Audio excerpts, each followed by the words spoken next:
está el enunciado. Medida epidemiológica más confiable. Entonces nos dan mortalidad, letalidad, morbilidad, incidencia y prevalencia. Entonces aquí lo que nos piden, ¿cuál de estas es más confiable? Entonces hay que recordar, hay varias formas de medida en epidemiología, ¿no? La podemos agrupar en dos grandes rubros. Uno es las medidas de mortalidad, y la otra es las medidas de morbilidad. Ambas medidas son medidas a nivel poblacional, o sea, lo que son indicadores o formas de medir a poblaciones, ¿no? Uno no mide mortalidad en personas, lo que mide el suceso de muerte en una persona se define como deceso, fallecimiento. En cambio, mortalidad, ese término se utiliza a poblaciones. Igual con morbilidad, la morbilidad también se aplica a poblaciones. Son términos utilizados para poblaciones. Ya, entonces mortalidad lo que mide son los decesos en una población. ¿Cuántos en una población? Cambio morbilidad. A ver, entonces mortalidad, ya, para acordarse. Muerte, M de mortalidad, M de muertes. Mide muertes. En cambio morbilidad mide enfermos. ¿Cuántos enfermos hay? Ya. Ahora en mortalidad hay varias clasificaciones, ¿no? Las medidas de mortalidad más conocidas tenemos la mortalidad general, la mortalidad específica, y también tenemos la letalidad, ¿ya? Por ejemplo, la mortalidad general mide la cantidad de muertes con respecto a la población total en una población. O sea, ¿cuántas muertes han sucedido en una población con respecto al total de la población? Es lo único que te mide la mortalidad general. Ahora, la mortalidad específica sí te mide la mortalidad, pero en un grupo etario específico. Por ejemplo, ¿cuánto fue la mortalidad en mayores de 60 años? ¿O cuánto fue la mortalidad en menos de un año? ¿No? Estas son mortalidades específicas. Y la letalidad nos indica de los enfermos, ¿cuántos fallecieron? ¿Cuál es la proporción de todos los enfermos? ¿Cuántos fallecieron por esa enfermedad? Eso nos indica la letalidad. Por ejemplo, podríamos tener 100 enfermos y de esos 100 enfermos, 80 fallecieron. Entonces, la letalidad sería 80 sobre 100, sería el 80%. Entonces, esas son las medidas de mortalidad más conocidas. Ahora, las medidas de morbilidad más conocidas tenemos la prevalencia,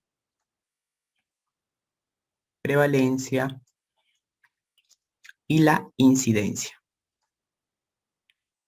Ya, estas son las dos medidas de morbilidad. Y esto nos indica la cantidad de personas enfermos. Prevalencia nos indica el número de casos de enfermos en un momento de tiempo determinado. En cambio, la incidencia está relacionada a los casos nuevos. ¿Cuántos enfermos nuevos están apareciendo? Eso básicamente. Cada uno tiene otras características más precisas, pero eso es básicamente lo que tenemos. Aquí lo que nos están pidiendo, ¿cuál es la medida epidemiológica más confiable? Ya. Ahora, para determinarla, por ejemplo, si una persona está enferma, ¿qué utilizamos? Utilizamos dos mecanismos, ¿sí o no? Hay muchas veces que algunas enfermedades solamente lo diagnosticamos por la clínica, ¿no? Hay otras veces que no, necesito pruebas diagnósticas, ¿sí o no? La enfermedad lo diagnosticamos tanto por la clínica, por pruebas diagnósticas o por ambas, la suma de las dos. Pero sabemos que muchas veces cuando nosotros diagnosticamos alguna enfermedad, podemos tener errores, sea por la clínica, o hay veces que las pruebas diagnósticas nos dan falsos positivos o falsos negativos. Entonces, la medida de morbilidad es dependiente de cómo yo he diagnosticado la enfermedad. Y como sabemos, a veces puedo tener errores, ¿no? Por ejemplo, cuando evaluamos las pruebas diagnósticas, vemos que hay algunas pruebas diagnósticas que nos dan falsos positivos, falsos negativos, y el porcentaje de esas. Entonces, podríamos decir, no es 100% certero. Ahora, con respecto a mortalidad, la mortalidad, lo único que te mide es muerte. Independientemente cuál fue la causa de muerte, lo único que aquí nos importa es que si murió o no murió. En diagnosticar muerte es una forma, es más sencillo, porque diagnosticar muerte solamente necesitas contar con ciertos signos que uno evalúa y con eso ya certifica la muerte. Es un poquito más fácil de definirla. Por lo tanto, aunque por ahí de repente alguna vez habrá escuchado una noticia de que un paciente lo diagnosticaron muerto y después un rato apareció, en realidad estaba vivo, pero son casos rarísimos, muy raros, que puede ocurrir eso. Pero diagnosticar muerte es una diagnosticación o diagnosticar un deceso es una forma de diagnosticar más sencilla, que seguramente ustedes conocen, han realizado en medicina legal o cuando estén realizando su internado o están realizando su internado, van a diagnosticar. Cuando llega un paciente a la guardia, seguramente un paciente que ya tal vez está pálido, lo ven y le diagnostican muerte. O de repente están en piso, un hospitalizado, que ustedes están realizando seguimiento, van y lo revisan y en realidad no tiene signos vitales, hacen los exámenes clínicos para diagnosticar muerte, y listo, diagnosticas muerte. Es sencillo diagnosticar muerte. Por eso actualmente también, con el contexto de la pandemia que estamos viviendo, muchos dudan de esta medida que utilizan casos nuevos, ¿no? Dicen, pero hay más casos. Si no se realizan más exámenes, deberían haber más. Si es que se realizan pocos exámenes, tenemos pocos casos, ¿no? Entonces, es dependiente de las pruebas diagnósticas que yo realice. Por eso le dan más peso a otra medida, que es la medida de mortalidad. Por lo tanto, la medida epidemiológica más confiable es la mortalidad.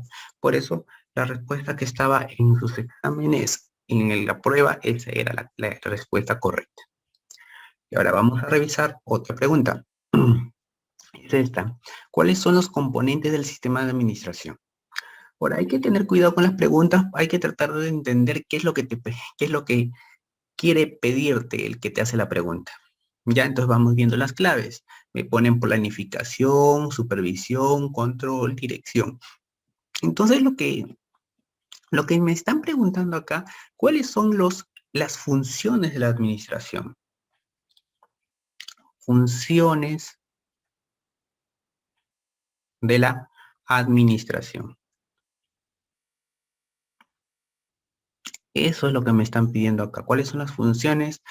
Entonces, ¿qué utiliza un administrador? Seguramente alguna vez habrán escuchado, o habrán pedido, tal vez cuando van a una tienda, quiero hablar con el administrador, quién es el administrador de esto. Entonces, tal vez lo habrán escuchado. Administrador, en primer lugar, el sujeto que hace la administración. El administrador es el que, voy a repetir la palabra, es el que administra los recursos. O sea, cuando uno tiene recursos, una organización, un sujeto, inclusive ustedes mismos, ustedes tienen recursos. Recursos, ¿y cuáles son esos recursos? Puede ser dinero, puede ser, a ver, ¿cuáles son los recursos? Una organización o un sujeto, un país, por ejemplo, tiene recursos. ¿Y cuáles son esos recursos? Lo primero que se nos viene a la mente es el dinero, ¿sí o no? Recursos monetarios. Pero no solamente tenemos dinero, tenemos también, por ejemplo, infraestructura, locales, ¿no?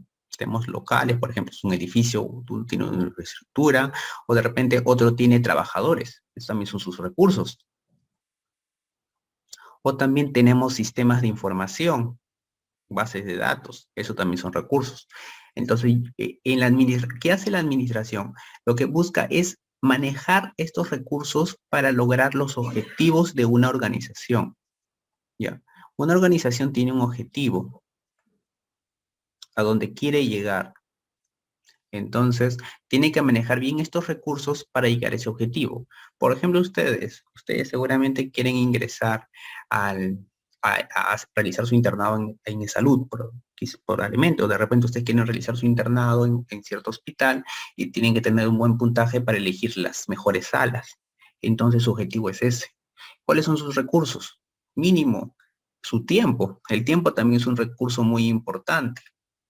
Pues tiene su tiempo, entonces ustedes tienen que administrar ese recurso tiempo. También otro recurso que ustedes tienen, conocimiento. deben administrar bien ese conocimiento, sus habilidades. Entonces, todos esos recursos que alguien tiene, o el sujeto, la organización, el país, la provincia, la municipalidad, el hospital, el centro de salud, debe administrarlo bien para llegar a un objetivo, no malgastar esos recursos. ¿Ya? Eso es lo primero. Ahora, ¿cuáles son las funciones para llegar a eso? Tenemos la función de la administración, que por mnemotecnia, hay varias mnemotecnias, ¿no? Una mnemotecnia que yo les sugiero es esta. Por ejemplo, escribimos P-O-D-E. ¿Ven? P, poder. Acuérdense la palabrita poder. Poder. Ya, poder. Ya, escriben poder y luego borras la rayita, la E de poder, y borras esta. Estas son las letras que necesitas. P-O-D-C. Poder. Es chiquitito. ¿Qué significa P? Planificación. Planificación. Esa es la primera función de la administración. La segunda es organización. Organización. La tercera función, ¿cuál es? Dirección. Y la cuarta, ¿cuál es? Borramos aquí, como les digo, borramos la rayita y tenemos control. Esas son las 4 funciones básicas de la administración: planificación, organización, dirección y control. Y tienen ese orden: primero planifico, luego organizo, luego direcciono y luego controlo. Esas son las funciones básicas de administración. Y esto utilizan las organizaciones, los hospitales, los países. Inclusive esto lo aplicamos en la vida cotidiana. Ustedes, por ejemplo, antes de inscribirse a este curso que están llevando, seguramente han planificado ustedes qué cosa quieren ser en el futuro. Yo quiero ser interno en tal lugar, yo quiero ser médico, yo quiero ser especialista. Entonces, de acuerdo a eso, ustedes ya están planificando qué es lo que quieren ser. Y aquí acabó su planificación. Entonces, dentro de esta planificación inclusive pueden incluir qué es lo que voy a hacer, ¿no? Entonces, para llegar a esta planificación, ¿qué es lo que quiero ser? Ya tienen. Entonces, quiero ser, por ejemplo, ustedes ahorita quieren ser, alguien de ustedes quiere ser un cirujano. Entonces, yo quiero ser cirujano, mi planificación. Ese es mi futuro deseado, lo que planifico. Entonces, para eso tengo que organizarme. ¿Qué las actividades voy a desarrollar? Por ejemplo, en el primer año, ¿qué voy a hacer? Voy a matricularme en la academia para sacar buena nota y hacer un internato donde realizan más cirugías, porque yo quiero ser cirujano. Ya, entonces, desde interno él quiere hacer sus cirugías. Entonces, ingresa a ese hospital. Luego acabó, voy a prepararme bien para sacar una nota de la ENAM y más adelante ingresar rápidamente al residentado. Entonces, otra vuelta estudia bien. Entonces, va organizando las actividades que debe realizar. Va organizando. Primer año estudio tal, segundo año estudio tal. Acabó mi serums, postulo. Y entonces yo ya organicé todas mis actividades que voy a realizar. Inclusive coloca qué acciones, qué es lo que va a realizar. Eso me organizo. Y al final, cuando ya empezamos a aplicar lo que yo me había organizado. Entonces, eso es dirección, ejecutar lo que yo he planificado. Y si de repente ocurre algo, ajustarlo, ¿no? De repente iba a postular, iba a empezar mi internado y ocurrió un problema, ¿no? Uno puede planificar, pero siempre ocurre algo, ¿no? Entonces uno debe tener contingencias. Eso tiene que ver con la dirección. Tratar de ordenarme a dónde voy. Y al final, cuando acabé todo, seguramente acabé mi residentado, controlo, a ver, ¿cumplí o no cumplí mis metas? ¿No? Eso es básicamente, eso es con la vida práctica de cualquier alumno. Uno podría recordar estas funciones de migración.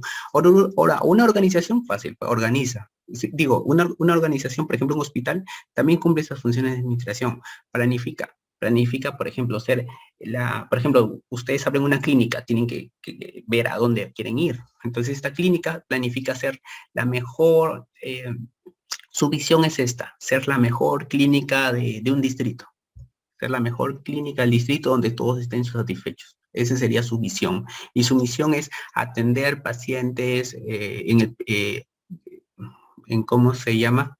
Atención ambulatorios a pacientes adultos, por ejemplo. Esa es su misión.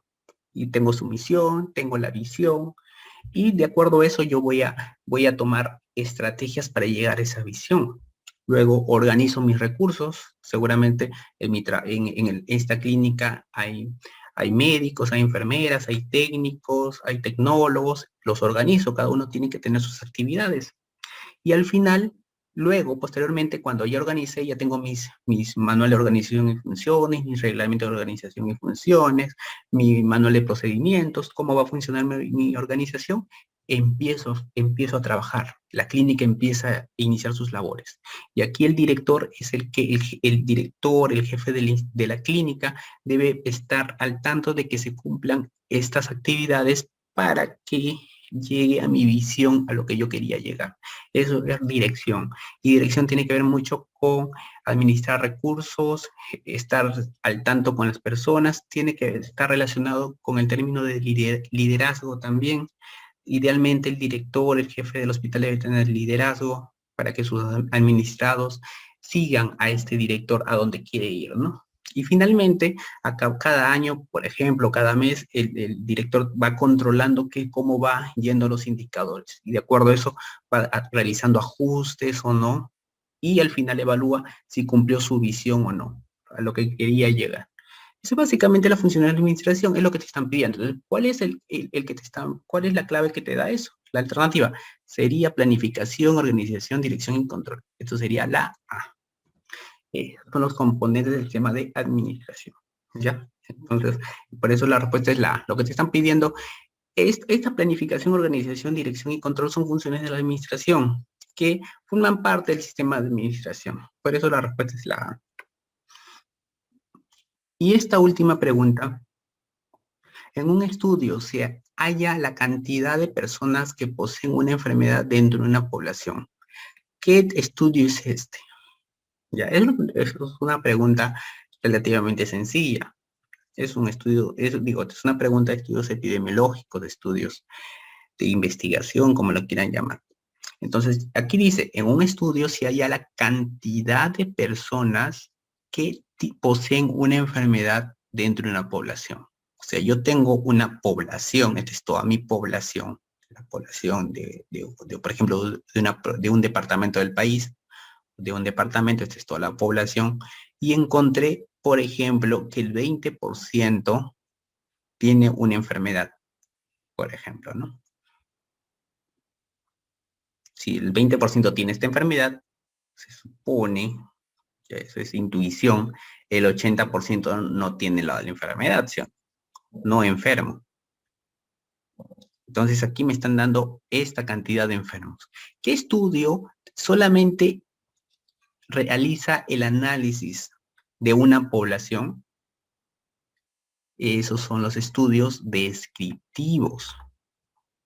Los estudios descriptivos. Vamos a poner acá mejor, vamos a ponerlo acá para verlo mejor. Descriptivos. Y los estudios descriptivos forman parte de los estudios observacionales. No sé si habrán escuchado. Tenemos dos grupos grandes, los estudios observacionales y los estudios experimentales. En este caso estoy hablando solamente de los estudios observacionales. Ya los estudios observacionales podemos tener de dos tipos, descriptivos y analíticos. Analíticos. En los descriptivos tenemos el estudio de un grupo. Lo único que hago es describir lo que ocurre en un grupo de sujetos. En cambio, los estudios analíticos, lo que hago es comparar dos grupos, un versus. Comparo el grupo A versus el grupo B. Esos son los estudios analíticos. Como por ejemplo, comparo el grupo caso y el grupo control. O sea, que estoy comparando los enfermos y los sanos.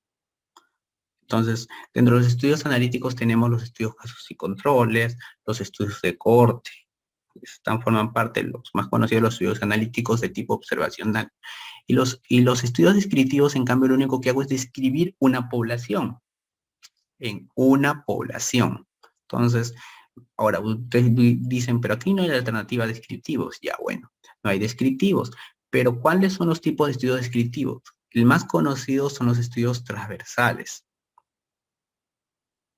¿En qué consisten esos estudios transversales? Lo que realizamos es estudiar en una población, estoy en una población, ¿cuáles son las características que tiene esta población? Por ejemplo, preguntamos dónde nació, cuántos años tiene, y una de las tantas preguntas seguramente voy a preguntar, imaginémonos que esta enfermedad es diabetes, ya, diabetes mellitus. Entonces le preguntamos, señor, ¿tiene diabetes mellitus? Unos van a responder sí, otros van a responder no. Entonces estoy estudiando y con este estudio voy a encontrar cuántas personas tienen diabetes. Por ejemplo, de 1000 personas, 70 dijeron que sí, entonces 70 personas tienen diabetes. Y eso corresponde a un estudio transversal, en el cual yo mido la variable, en este caso diabetes, en un momento de tiempo determinado. Ese es un estudio transversal. Estudio a un corte transversal en un momento del tiempo en el cual calculo la cantidad de personas que tienen una exposición a un factor de riesgo o de repente alguna enfermedad. Esos son estudios transversales. Por eso la respuesta fue estudios transversales. Aquí dice, la mediana, la moda y la media aritmética coinciden cuando la distribución de datos asume una curva. Entonces, aquí, ¿cuál sería la respuesta? Si recordamos, esta pregunta tiene que ver con el tema de distribuciones de probabilidad y específicamente de la distribución de probabilidad de variables cuantitativas, variables aleatorias continuas. Y esta variable aleatoria continua hay varios tipos de distribuciones de probabilidad. Y la más conocida y la más estudiada es la distribución normal. La distribución normal. O también conocida como distribución de Gauss, ¿no? Es aquella campanita que seguramente alguna vez lo han visto en algún libro o un libro de estadística, seguramente, ¿no? Esta es la distribución normal, esta curvita de acá. Este es el eje X es este.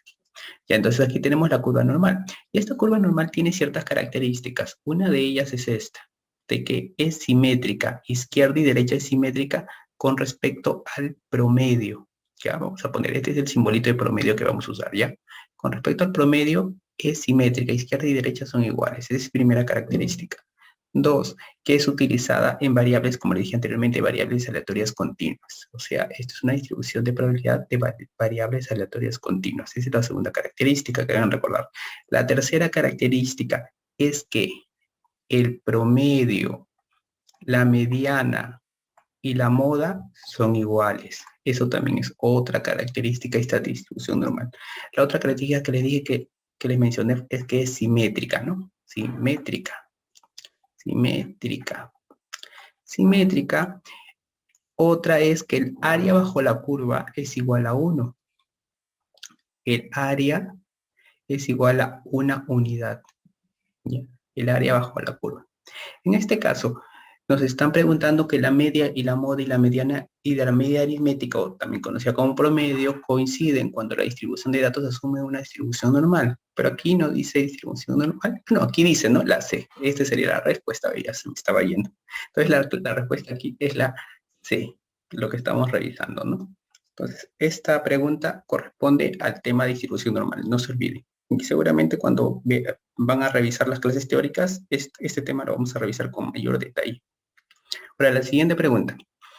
Una característica de los estudios de corte, ¿cuál es?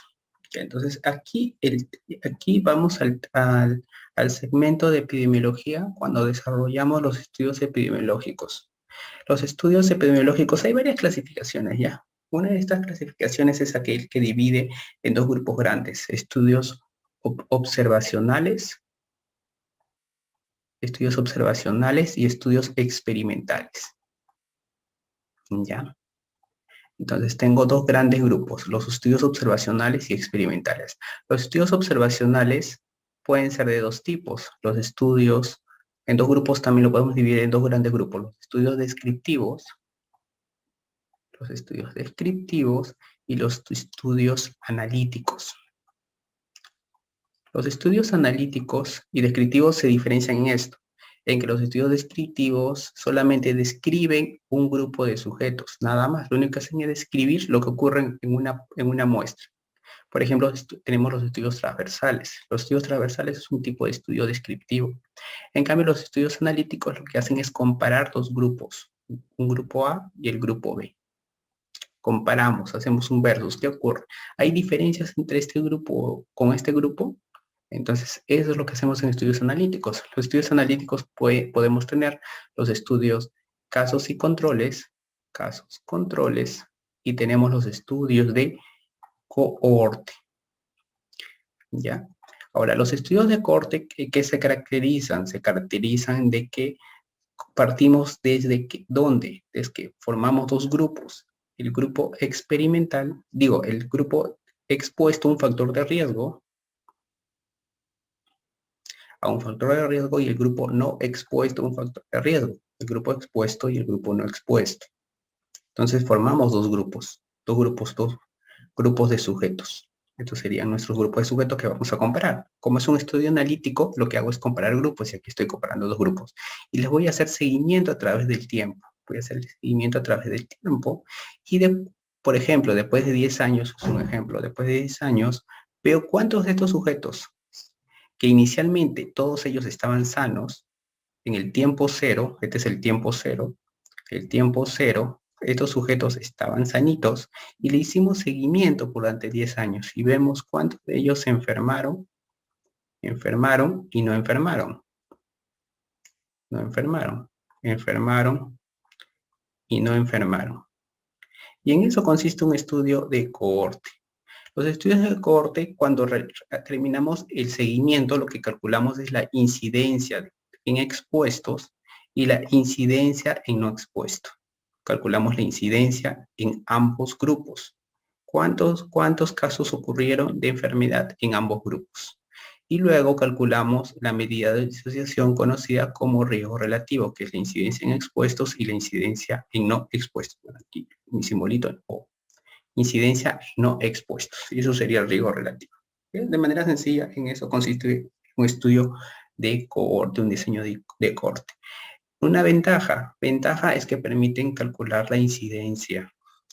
Tienen menor cantidad de sesgos, es otra ventaja. El problema es que, otra ventaja antes que vaya a los problemas que nos tiene este estudio es que este estudio permite evaluar aquellas enfermedades que son frecuentes. Enfermedades frecuentes, el mejor diseño, utilizar un estudio de cohorte. Ahora las desventajas. Las desventajas, uno, que es costoso, ¿no? Realizar seguimiento por 10 años a un grupo de sujetos es bien costoso. Necesito personal que esté trabajando durante 10 años haciendo seguimiento a estos sujetos. Entonces, alto costo, pérdida de sujetos, o sea, durante el seguimiento puedo perder algunos sujetos que le estoy haciendo seguimiento, se van de viaje o ya no quieren seguir con el estudio, se cansaron y dicen, ya nomás aquí termino. Entonces puedo perder sujetos durante el seguimiento, ¿no? Entonces, esa es una de las desventajas, que no es reproducible, no se puede reproducir este tipo de estudio tampoco. Eso también es otra desventaja. Entonces veamos aquí, una característica de los estudios de cohorte. ¿Son útiles en enfermedades frecuentes? Eso sí es cierto, es útil en enfermedades frecuentes. ¿Necesitan pocos sujetos? No, necesito muchos sujetos. ¿Y por qué? Porque pierdo sujetos durante el seguimiento, ¿no? Si empecé con 10 sujetos, en 10 años voy a quedarme sin ningún sujeto. Debo tener un grupo grande para hacer seguimiento durante 10 años. ¿No permiten estimar el riesgo relativo? No, más bien permiten estimar el riesgo relativo. Su medida de asociación es esa, riesgo relativo. ¿Están indicadas para enfermedades raras? No, ya les dije, enfermedades frecuentes. ¿La determinación del factor de riesgo está sujeto a error? Aquí, ¿qué decimos? En este caso, esta es una afirmación que no podemos aseverar, ¿no? El factor de riesgo, aquí en los estudios, como les mencioné hace un rato, los estudios de corte hay menor riesgo de sesgo. De todas maneras, puede haber sesgo, pero es menor el riesgo, ¿no? Entonces podemos tenerlo ahí, esta clave, bueno, puede que sí, puede que no. Más se nos va a que no es la alternativa correcta. Lo que sí podemos decir es ¿no? Que son útiles para enfermedades frecuentes. Eso sí es algo que podemos afirmar al 100%. Entonces la respuesta sería la A con respecto a esta pregunta. Y esta pregunta que también, esto tiene que ver con el segmento de medicina preventiva. Esta pregunta dice lo siguiente: analizó los determinantes de salud y construyó un modelo que ha pasado a ser clásico en salud pública. ¿Quién analizó los determinantes de la salud?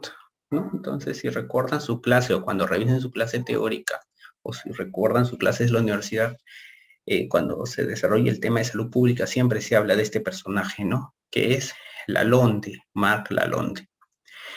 Marc Lalonde, bueno, Marc Lalonde era el responsable de salud, por así decirlo, como un ministro de salud en Canadá, y fue el que presentó un informe, ¿no? Un informe que se realizó en ese país, en el cual analizaron varios factores que le llamaron determinantes que influían en la salud.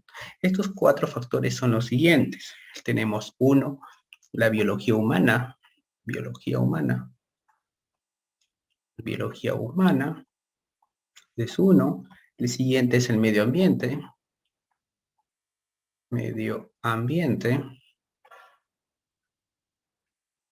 El otro es el estilo de vida,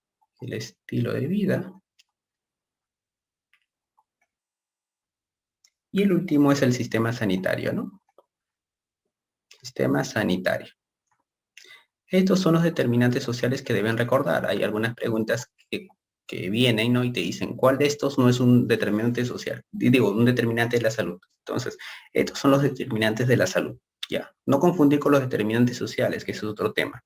Aquí Tomás están preguntando los determinantes de la salud. Los determinantes de la salud, según el informe de la LONDE, son biología humana, medio ambiente, estilo de vida y sistema sanitario. Y bueno, en este caso están preguntando a quién se atribuye esta obra o este informe, es a la LONDE, ¿no?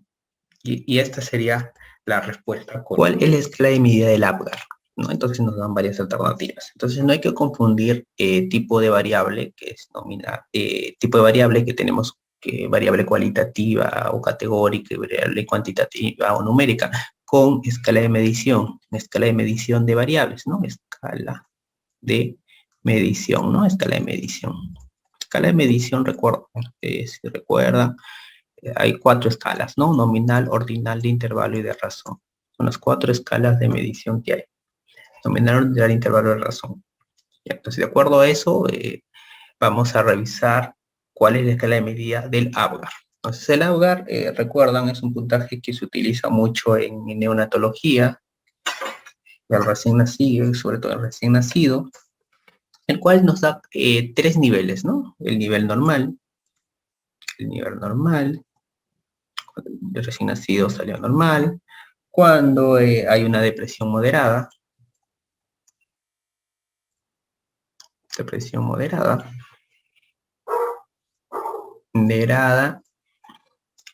y depresión severa, ¿no?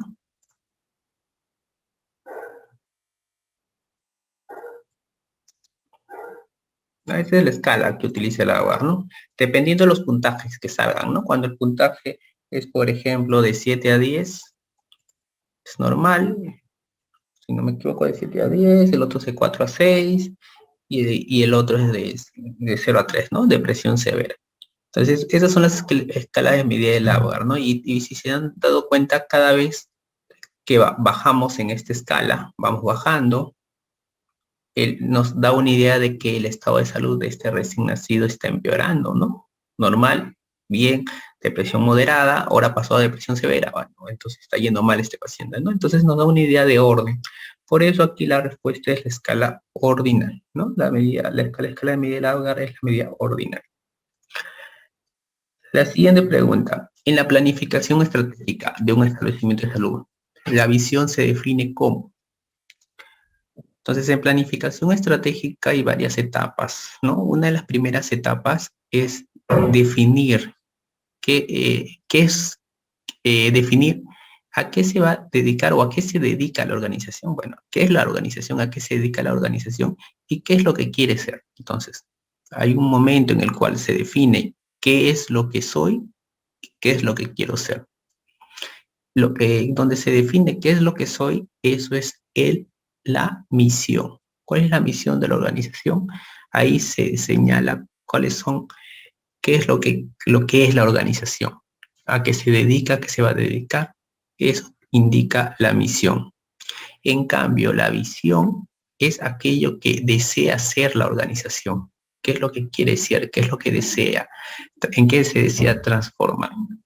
Entonces, para llegar a esta visión, esta organización va a desarrollar estrategias para llegar a esta visión, ¿no? También se van a definir objetivos también, y todo esto se va a evidenciar en un documento que se llama plan estratégico, ¿no? Que es resultado de un proceso denominado planificación estratégica. Y esta planificación estratégica generalmente dura o sea, no me refiero a que dure el proceso, sino la planificación lo hago para un proceso de 3 a 5 años, ¿no? Es a largo plazo la planificación estratégica, ¿no? 3, 5 años o quizás un poco más, ¿no? Pero la planificación estratégica es a largo plazo. Hay otro que es la planificación operativa o plan operativo, el cual sí es de corto plazo, generalmente un año, ¿no?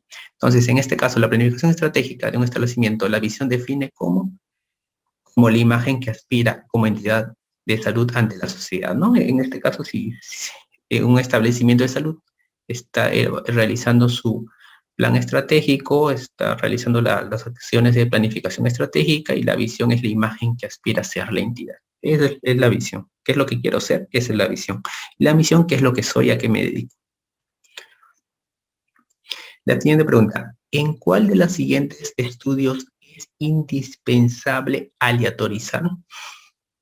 ¿Qué significa que es indispensable aleatorizar? O sea, que voy a utilizar métodos probabilísticos, proba, probabilísticos, sea de muestreo o distribución de alguna intervención, ¿no? Pero voy a utilizar muestros probabilísticos. ¿Y por qué voy a utilizar estos métodos probabilísticos? ¿Por qué?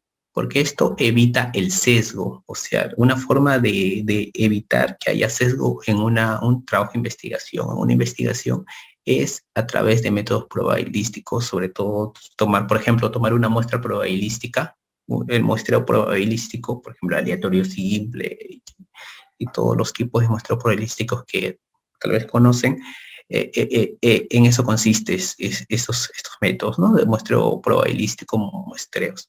Entonces, por eso, pero hay un grupo de estudios en el cual es indispensable esta aleatorización. ¿Y cuáles son esos, cuál es el tipo de estudio que sí o sí tengo que utilizar? Son los ensayos clínicos. Los ensayos clínicos son aquellos que necesito aleatorizar, que son un tipo de estudios experimentales.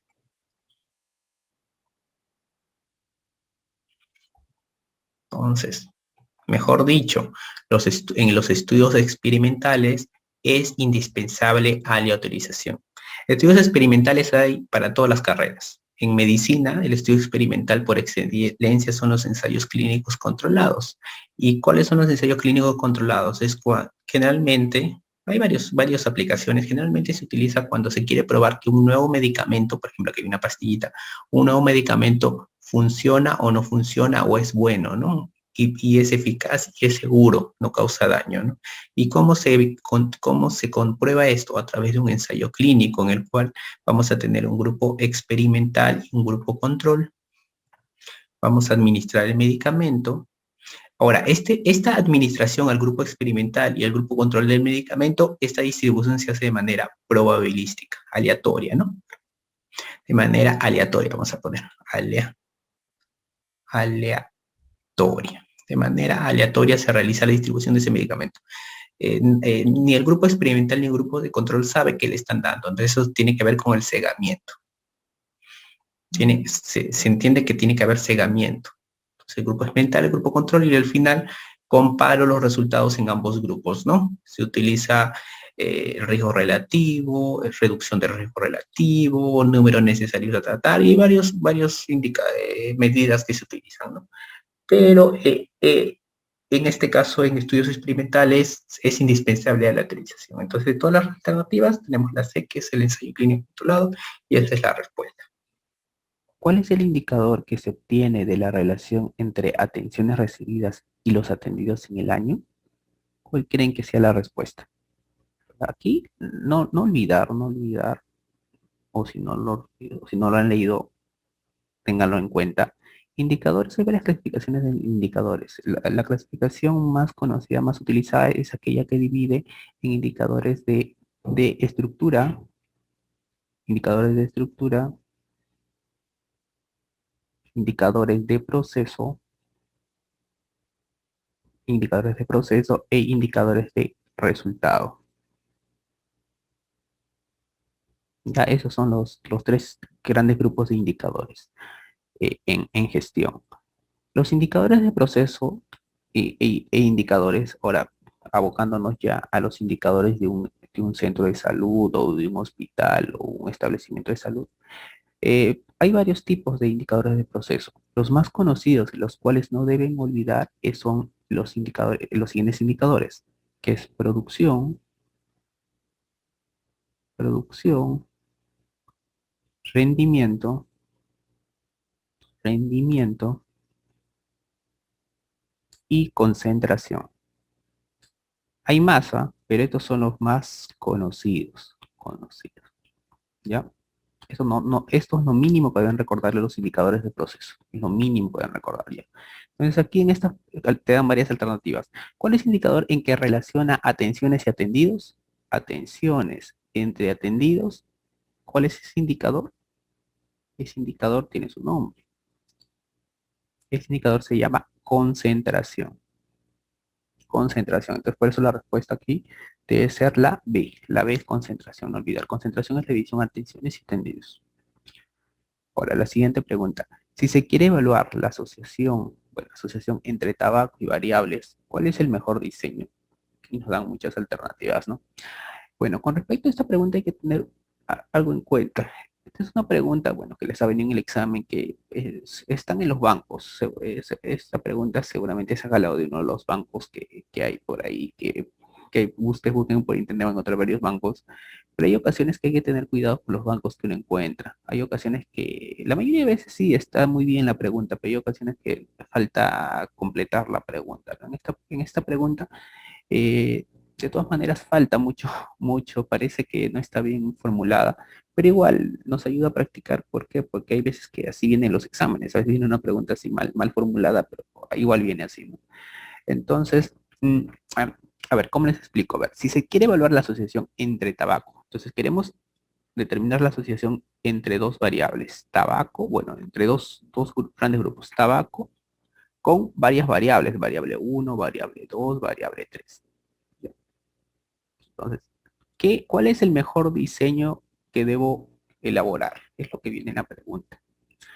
Y ahora, si uno quiere determinar asociación entre dos variables en general, el mejor diseño para determinar causalidad es el estudio experimental, ya, a secas. O sea, el mejor estudio para determinar asociación entre variables, pero que esta asociación sea causal, si quiero buscar causalidad, el mejor diseño es experimental. Ahora, en esta pregunta no mencionan eso. Inclusive dice tabaco y variables. Ahora, los estudios experimentales generalmente, no siempre, generalmente se utilizan para determinar si funciona un fármaco o no, ¿no? Generalmente, o un nuevo tratamiento, un tratamiento quirúrgico, generalmente se utilizan de ese tipo, ¿no? Pero también se puede realizar estudios experimentales para determinar, por ejemplo, la causa de alguna enfermedad, quizás, ¿no? Y eso no se realiza en humanos, porque sería antiético, ¿no? Se realiza tal vez en cajas Petri, en in vitro o quizás en animales, pero no se realiza. Generalmente los estudios experimentales que se hacen con humanos son los ensayos clínicos controlados. Entonces, en este caso, si quiero determinar asociación entre el tabaco, que comúnmente es conocido como factor de riesgo, y con variables, aquí es el problema con esta pregunta. No sabemos a qué variable se refiere y eso va a depender mucho la respuesta. Ahora, para dar lógica a la alternativa que han dado como respuesta correcta en esta pregunta es esto.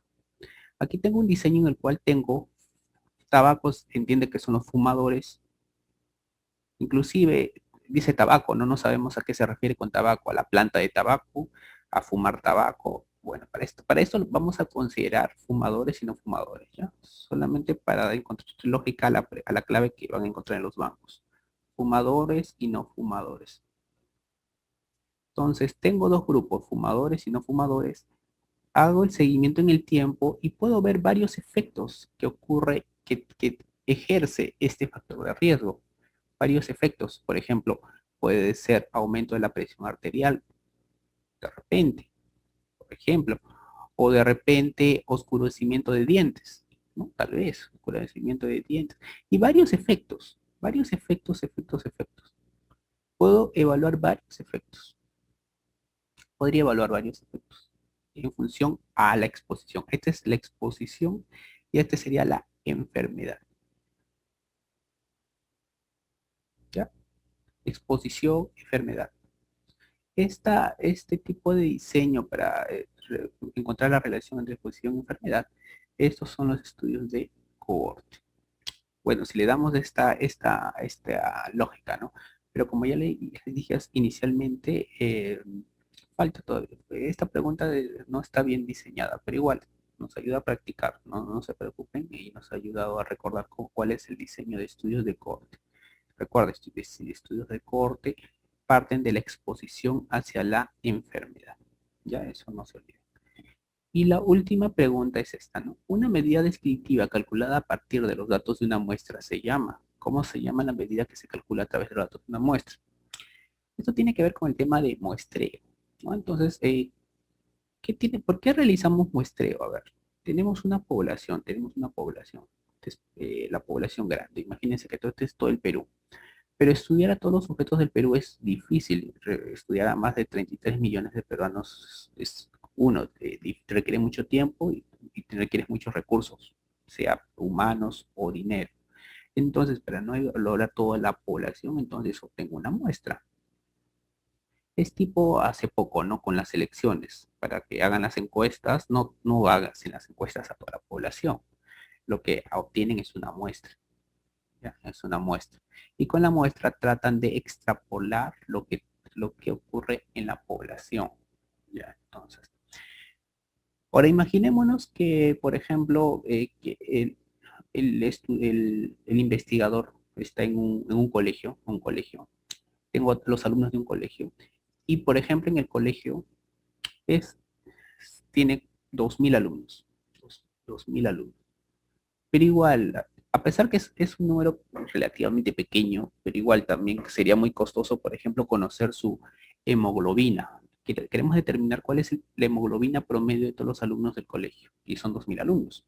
Pero el investigador, bueno, uno puede estudiar a los 2.000 alumnos, pero también puede obtener una muestra que sea representativa, que represente esta población. Entonces, utiliza sus fórmulas de muestreo y de acuerdo a su estudio, sus fórmulas para obtener la muestra, utiliza su fórmula para obtener su muestra y encuentra que su muestra solamente que puede estar como mínimo compuesta por 150 alumnos.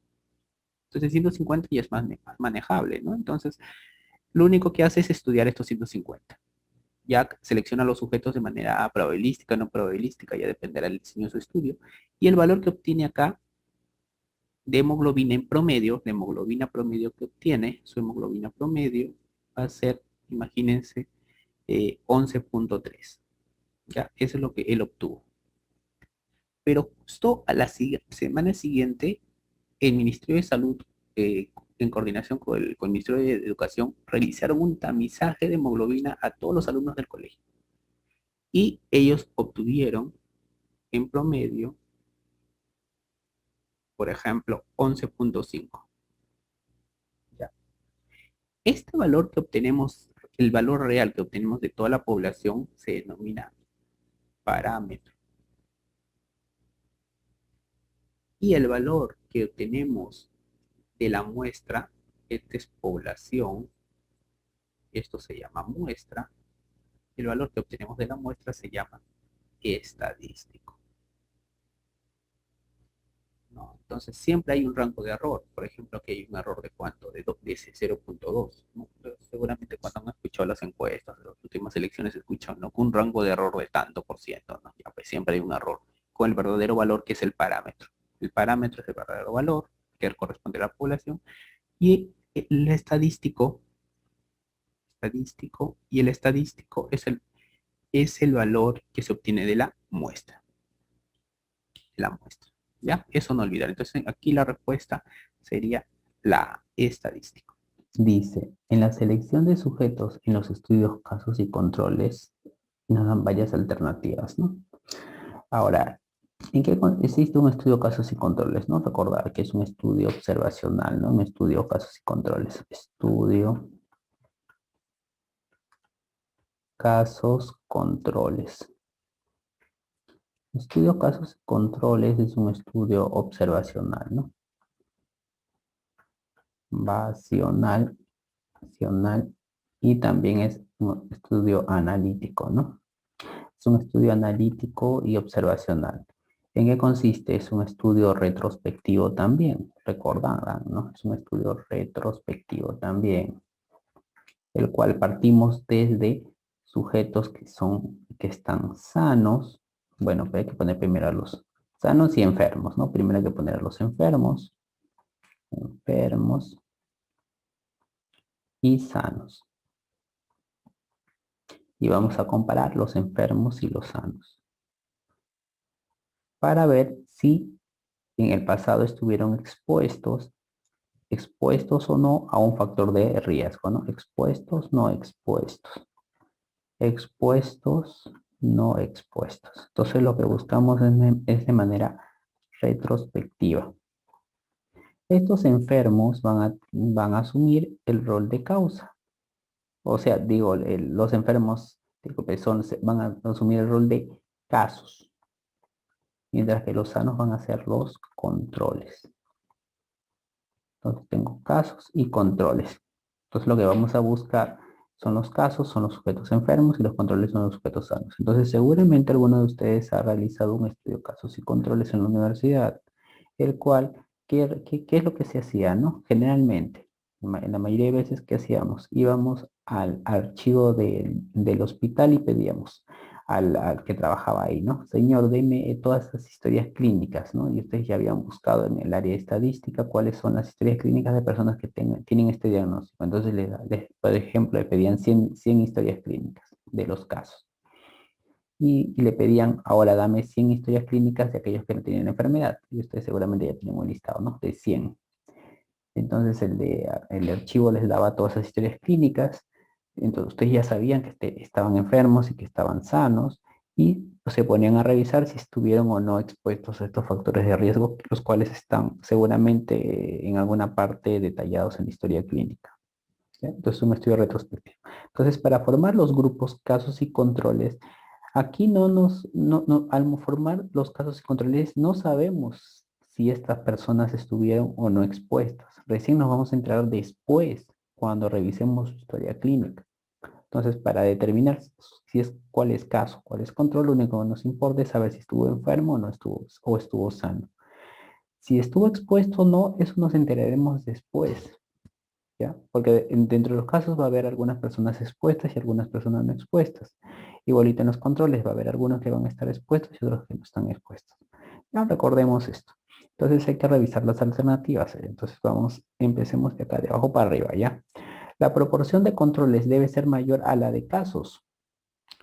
Puede ser mayor a la de los casos, puede ser la proporción, pero no necesariamente debe, ¿no?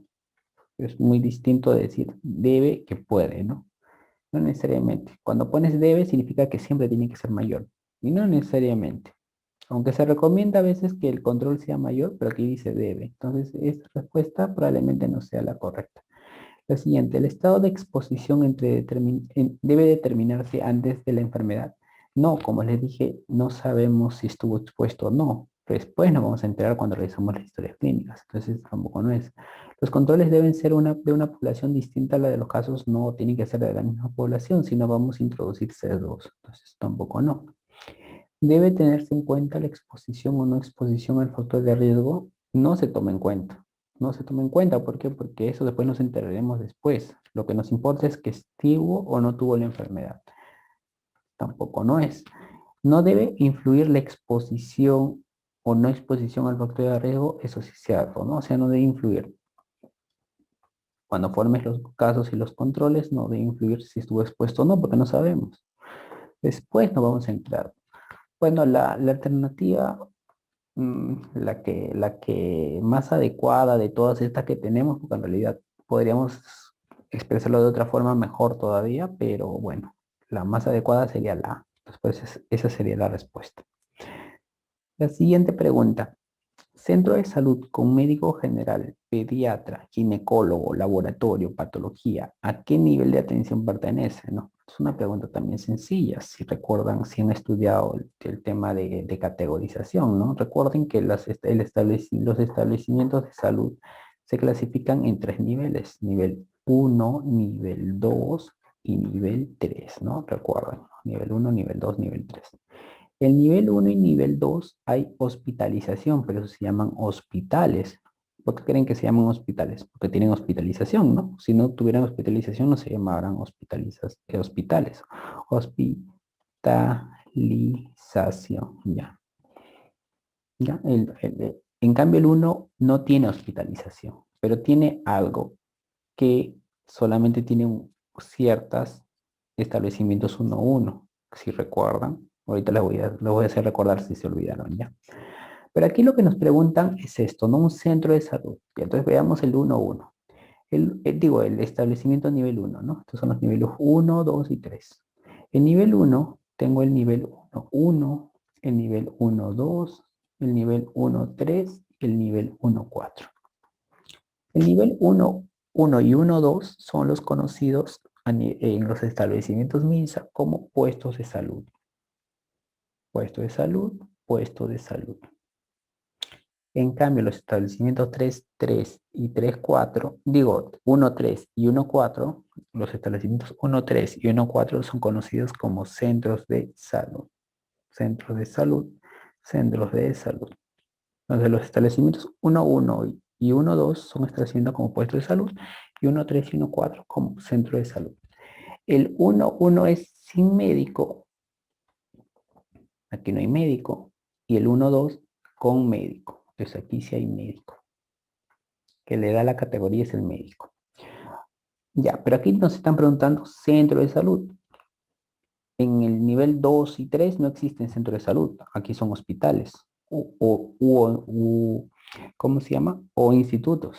No, pero aquí no se están, aquí me están preguntando centros de salud. Entonces la respuesta o es la 1-3 o 1-4. Sigamos leyendo. Un centro de salud con médico general, pediatra, ginecólogo, laboratorio y patología. Recordemos que el centro de salud, ¿qué es lo que tiene? Centro de salud, ¿no? Realiza consulta externa,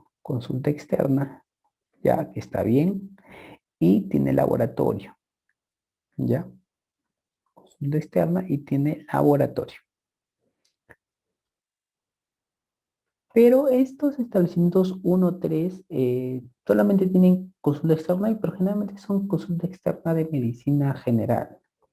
Hay un médico cirujano nada más. En cambio, los establecimientos centro de salud, los establecimientos 1-4 tienen consulta externa, tienen laboratorio, tienen farmacia, y cuando tienen farmacia significa que tienen químico farmacéutico, y también son conocidos y a la vez tienen internamiento, recuerden, internamiento, no hospitalización, sino internamiento, en el cual este internamiento se debe, ¿por qué? Porque atienden partos. Entonces, estos establecimientos también son conocidos como centro materno infantiles también, ¿no? Tal vez hay alguno cerca de la casa de ustedes, ¿no? Centro materno infantil, generalmente son establecimientos 1-4.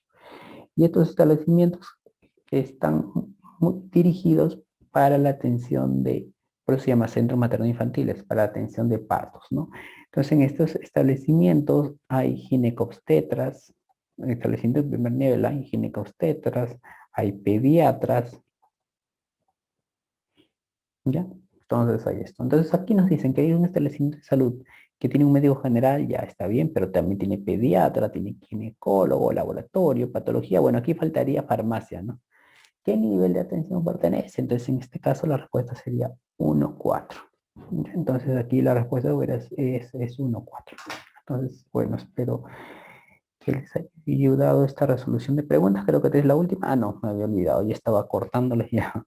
Esta es la última pregunta. Ya, entonces aquí recordar, no se olviden recordar esto de las preguntas de categorización, no se olviden categorización. Y bueno, esta es creo que la última pregunta. ¿Cuál es la situación de la familia que con relativa frecuencia se da en la etapa del adulto mayor? ¿Cuál es esa? ¿En cuál situación de la familia que con relativa frecuencia se da en la etapa de adulto mayor? Entonces recordemos, esto tiene que ver con el ciclo vital familiar, ¿no? Igual como las personas tienen ciclos de vida, ¿no? Desde que naces, creces y ya te haces viejito y falleces, también hay un ciclo de vida familiar. El ciclo de vida familiar tiene 4 etapas. La primera etapa es formación, expansión, expansión, dispersión, expansión, dispersión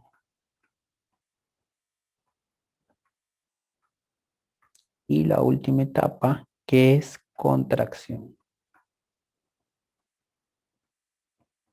¿Ya? Estas son las 4 etapas del ciclo vital familiar, ¿no? Formación es cuando se conoce la pareja, se conocen, se llegan bien y bueno, y tienen un matrimonio, por ejemplo.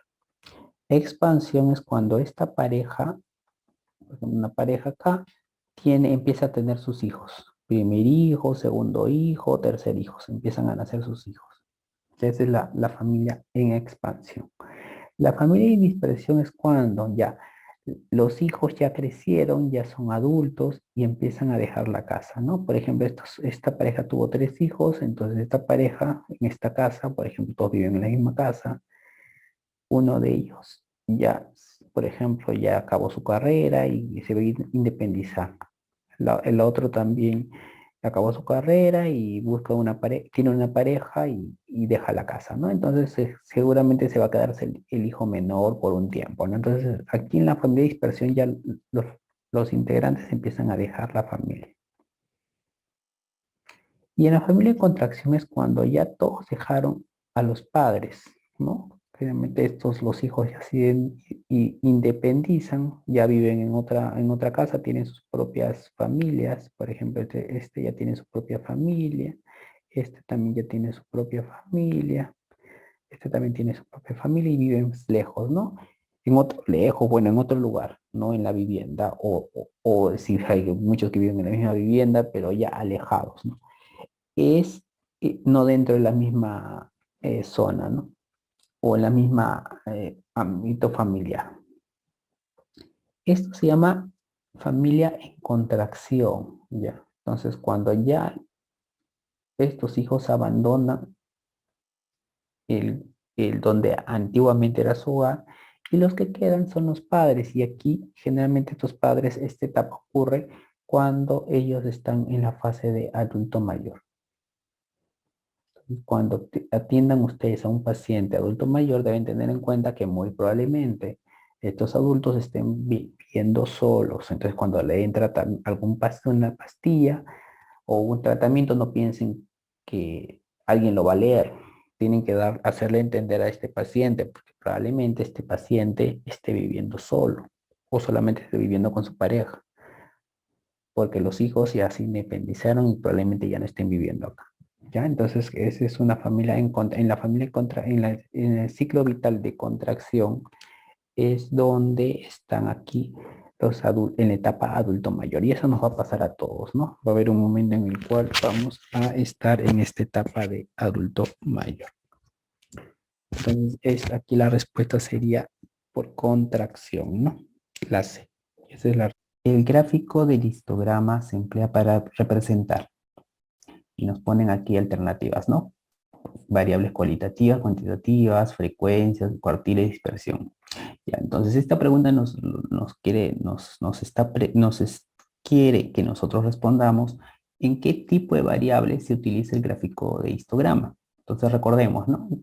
Dependiendo de qué tipo de variables, ¿no? Hay variables categóricas o cualitativas, categóricas, y las variables cuantitativas, ¿no? Y las cuantitativas, si recuerdan, se clasifican en dos tipos, ¿no? Hay varias clasificaciones. Una de las clasificaciones es esta, ¿no? Discreta, discreta y continua. Discreta y continua.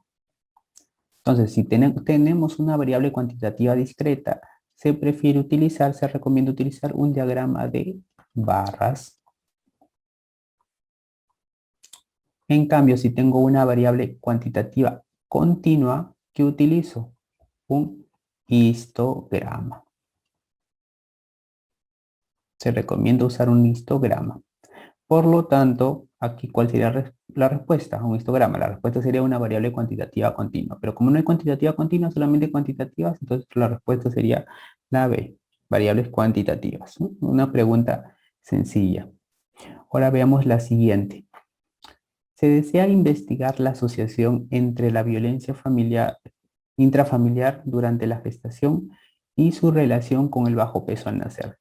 ¿Qué tipo de estudio sería el recomendado? O sea, ¿cuál sería el estudio que deberíamos hacer, ¿no? Entonces aquí te ponen unas alternativas: transversal, casos y controles, descriptivo, ensayo clínico, cuasi experimental.